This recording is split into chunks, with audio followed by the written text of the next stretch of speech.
I feel very positive that the vote is going to be there. I pray that Memphis decides to do what is right for our community, for the future of Memphis, and I hope that we will all get out tomorrow and go and vote because it is very important. Why? Why? Why is it important? It's important because of what we're voting on. We're voting on pre-K.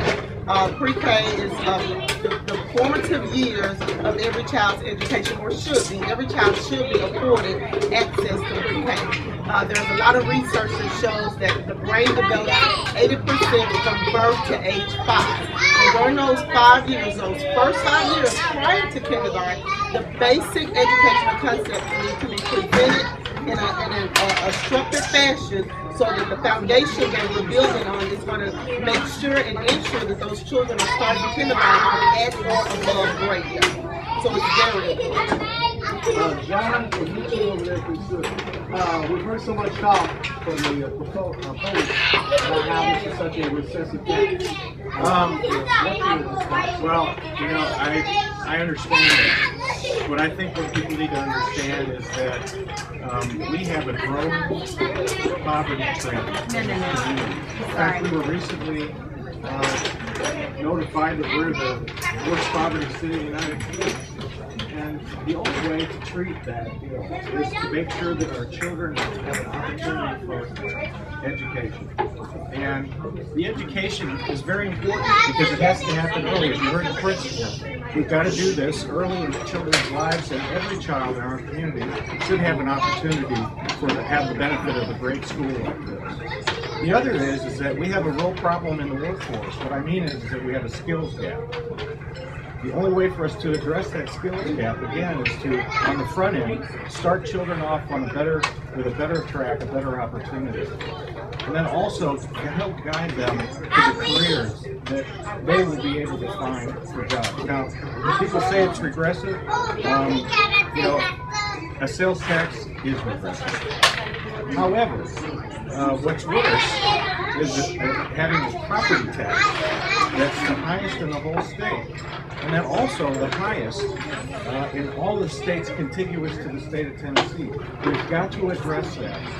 We don't want to keep, you know, we don't want to use a pilot every time. So what we have to do is figure out a way to get competitive with our property tax. This does two things. It starts the workforce off on the right track, and then it helps us attract the jobs that they're going to need when they finish school. Whose children are going to be helped by this, by pre-K? Whose children are going to be helped by pre-K? I would ask that question first. And I would also offer this. We have to do something. Folks, Memphis is going to be the first metropolitan statistical area in the entire United States that's majority African American.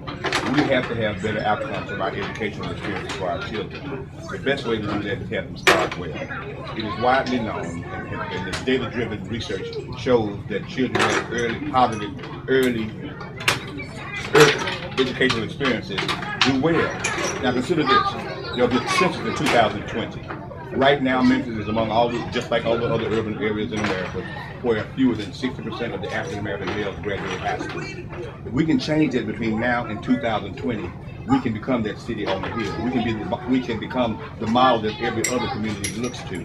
We can do that by starting children on the right foot early, because children who have positive early learning experiences, the girls don't get pregnant as teenagers. The young men don't become residents of the criminal justice system at age 15 and 16. It's very, very important. Consider this. A child comes to school on his first day of kindergarten. He hasn't had pre-K.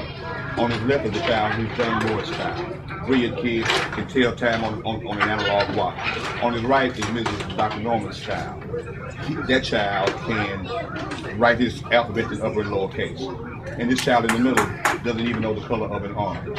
When he goes home that day and his mother asks him, "What did you learn in school today?" You know what he says? "I hate school." Now multiply that by 5,100 children in Memphis. By the time they're in the 3rd grade, they are further behind. When they got to school, they may have had 400 to 500 to 600 words, while the child out in German school has a command of 2,500 words, and the gap increases.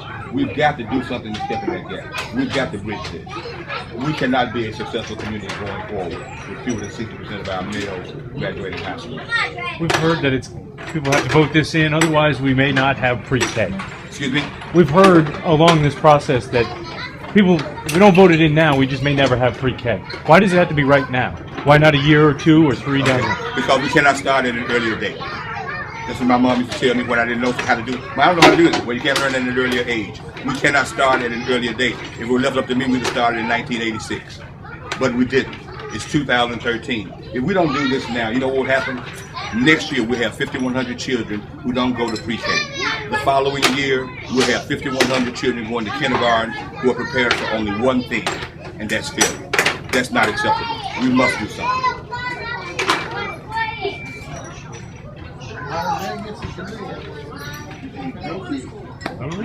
Appreciate you.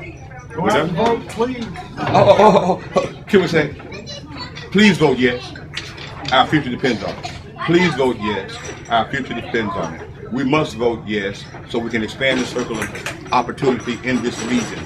We can be a dynamic region. We can be a model for the rest of the country. Let's do this. Let's not kick the can down the road. Let's act now. Thank you. And I do want to add this. Over the past 6 years, our testing results show that our 3-year-olds coming into the program, 66% or greater of them are starting pre-K behind. Compared to children all over the nation, their peers are same age. After 1 to 2 years of pre-K, our numbers are showing 86% to 95% of our children leaving a successful high quality program at average, advanced, or very advanced levels. And that just translates into them being at or above kindergarten level and ready. So the effects of a positive pre-K experience goes further into the years than we can even translate in dollars, okay? So what we're doing right now and the investment that we're making right now is saving the city millions and billions of dollars down the road in other intervention areas, meaning special education and those who won't graduate from high school and those who will end up in our prison cities. If we invest the dollars, if we're asking how are we going to pay and who's going to pay, we're going to pay now or we're going to pay later. And the way we're going to pay later, we're going to pay at a greater cost. So it just makes good sense for us to invest the money right now on the front end when it's a half cent versus hundreds of dollars later intervening. Thank you, guys. Thank you.